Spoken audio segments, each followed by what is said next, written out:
In any given economy, two groups of people exist: those who accumulate wealth and those who struggle to meet their basic needs.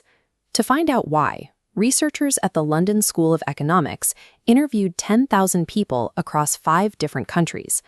When they asked the struggling group why they were in their current financial situation, the answers focused on external variables.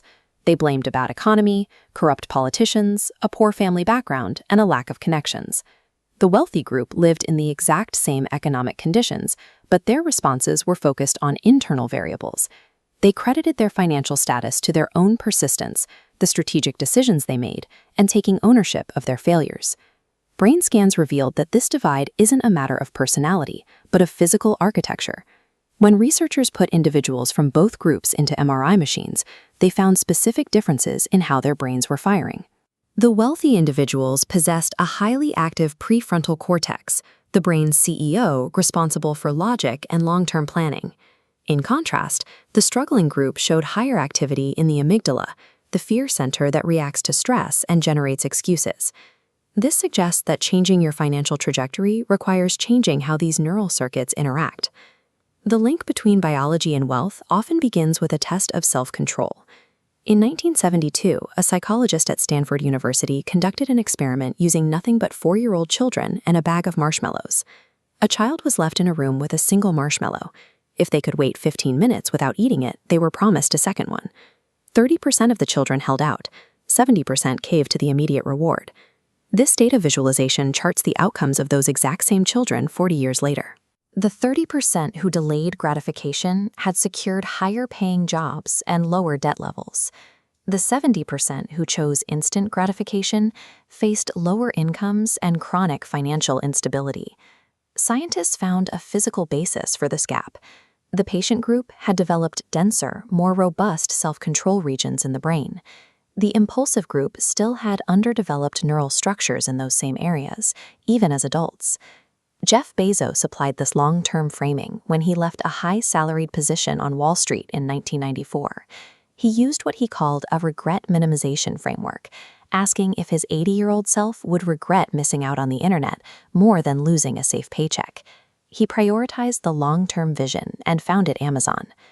By repeatedly rejecting instant gratification, whether that is buying luxury goods on credit or prioritizing comfort over growth, you force your brain to build the neurological foundation necessary to accumulate assets. Beyond patience, wealth requires the ability to locate opportunities. In 2019, Harvard Business School researchers tested how differently the rich and the poor perceive the exact same physical environment.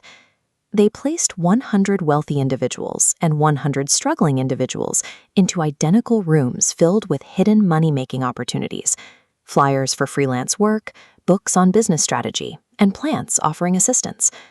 Over 70% of the wealthy group identified at least 2 opportunities. Out of the struggling group, only 18% noticed even one. The wealthy individuals had conditioned their opportunity detection networks. They walk through the same reality as everyone else, but their visual cortex is primed to highlight potential assets, while struggling brains filter them out as background noise. You can train this radar by mastering one predictable income stream first. Once the brain secures a reliable foundation, the detection network naturally begins to scan for the next logical area for expansion. Building wealth isn't about chasing 10 ideas at once. It is about establishing a foundation, activating your neurological radar, and executing the next logical opportunity. Feeding that radar requires specific daily habits. Financial planner Thomas Corley spent 5 years tracking the behavior of over 200 wealthy clients versus struggling individuals. 90% of his wealthy clients spent at least 30 minutes a day on targeted learning.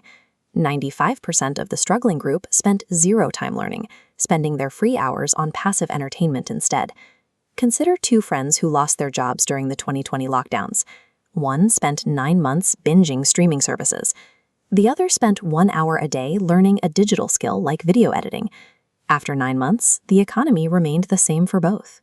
But the learner had created a premium income stream, while the consumer remained unemployed and focused on blaming external circumstances.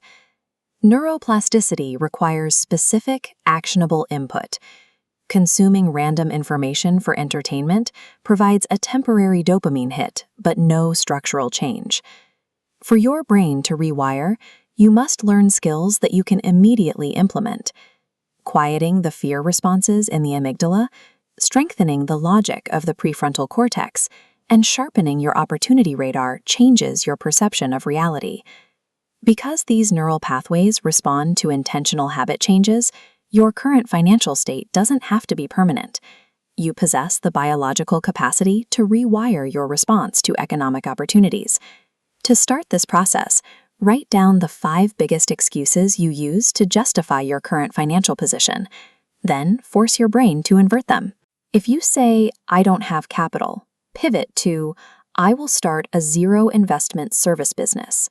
Take full responsibility, and your brain's architecture will begin to shift.